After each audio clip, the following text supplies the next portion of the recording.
Hello, I am Ann Hutcherson. If there's one thing you should know about me, it's that I was the religious leader and midwife of New England. I was born in the summer of July of 1591. I was born in Alfred in the United Kingdom, and I joined the Puritan leader John Cotton to the Massachusetts Bay Colony in 1634. I am well known for my role in the antinomian controversy in Massachusetts Bay Colony. I've always strived for equal rights for women. Even from the early Christian era, female activism in religious life gave some women higher visibility, which made our voices heard in historical records. The splintering of the Puritan movement in the 17th century England gave women broader scopes of leadership as they lay as preachers, visionaries, and petitioners. I was well educated at home, and I developed a strong interest in theology due to my influence of my father, which made me advocate women's rights. I would like to believe that my contribution has helped the future women achieve equality in society. My good buddy Michael has told me that I actually helped out quite a bit. He has told me that a woman can do anything a man can do in the 21st century. It may have taken a while, but at least we got there. Unfortunately, I was not able to witness it because I died in 1643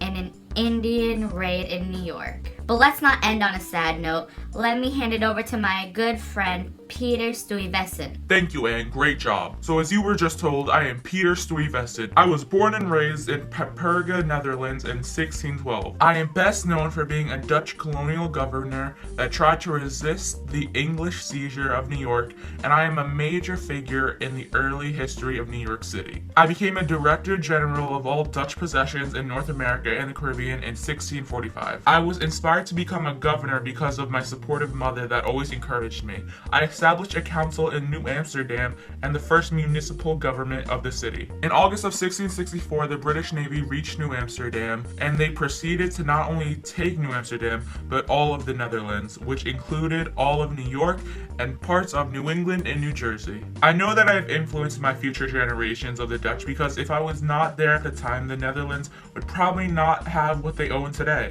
But unfortunately, I died in late August of 1672. Now off to my friend Mike, who is going to tell you about the Protestant Reformation. Thanks, Peter.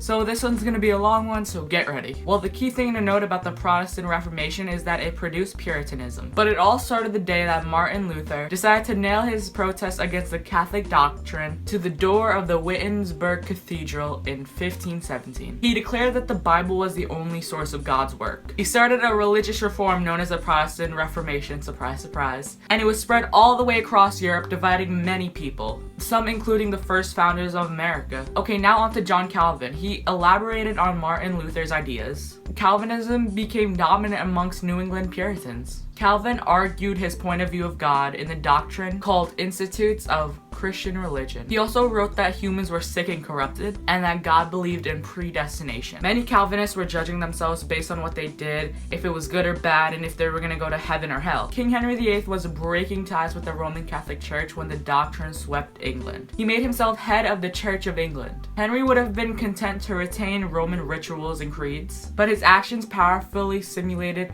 some English religious reformers to undertake a total purification of English Christianity. Many of these Puritans came from the commercially depressed woolen districts. Calvinism, with its message of stark but reassuring order in the divine plan, fed on social unrest and provided spiritual comfort to the economically disadvantaged. Over time, Puritans grew unhappy over the slow progress of the Protestant Reformation. Full-fledged Puritans believed that visible saints should be admitted to the church membership. The Church of England enrolled the king's subjects, which meant the saints had to share pews, and the communion was railed damned. Separatists started to break away entirely from the Church of England. King Henry was both head of state and the Church of England at this time. He quickly perceived that if his subjects could defy him as a spiritual leader, they might one day defy him as a political leader. Then he continued to threaten and harass the separatists out of England. Okay, so we're finally done with the Protestant Reformation. And so the next thing we're going to talk about is the spread out of New England. So the way this all started was because Dutch settlers were attracted to America for the great soil of the Smiling Valley in the Connecticut River. River, or by the Connecticut River. Through the next years, swarms of people came to America to settle. Hartford was founded in 1635. Boston Puritans settled into that area, led by Reverend Thomas Hooker. In 1639, the settlers of the Connecticut River Colony drafted the document known as Fundamental Orders. It was basically a constitution. New Haven was established in 1638. In 1641, New Hampshire was absorbed by the greedy Massachusetts Bay Colony. But in 1679, the king took it back and made New Hampshire a royal colony. But in the end, obviously people migrating from England to America must have changed lives and some families and some new generations to come. It basically created a whole new life for future America generations. Now we're gonna talk about pilgrims and how they ended their pilgrimage at Plymouth Rock. Losing their identity as English, a group of separatists known as Pilgrims came to America in search for a religious freedom. The group settled outside the domain of the Virginia Company and without legal permission settled in Plymouth Bay in 1620. Before their disembark from the Mayflower, the Pilgrim leaders drew up and signed the Mayflower Compact. It was a simple agreement to form a crude government and to submit to the will of the majority under regulations that were agreed upon. It was signed by 41 adult males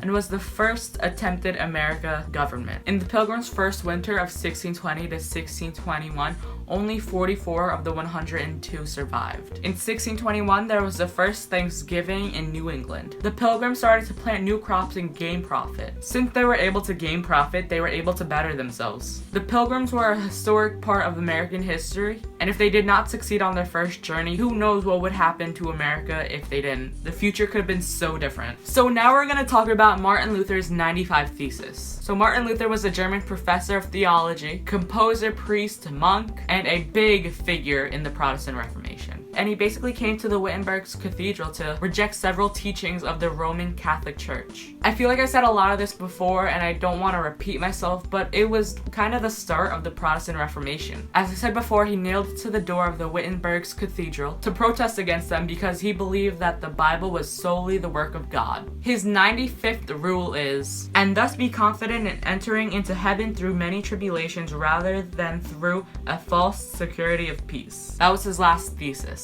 I chose this one because John Calvin kind of wanted to follow into Martin Luther's footsteps, but he also kind of didn't because Martin Luther is saying that he wanted everyone to be confident that they were going to go to heaven, but John Calvin basically made everyone worry if they were going to go to heaven or hell. So based on that one thesis, John Calvin kind of did the exact opposite of what Martin Luther wanted. This situation really affected people for a long time, and it made some people really scared of their future. To be in constant fear of whether you're doing the right thing or the wrong thing, I can't imagine it. And that's all I have to say. Thank you for watching, and goodbye.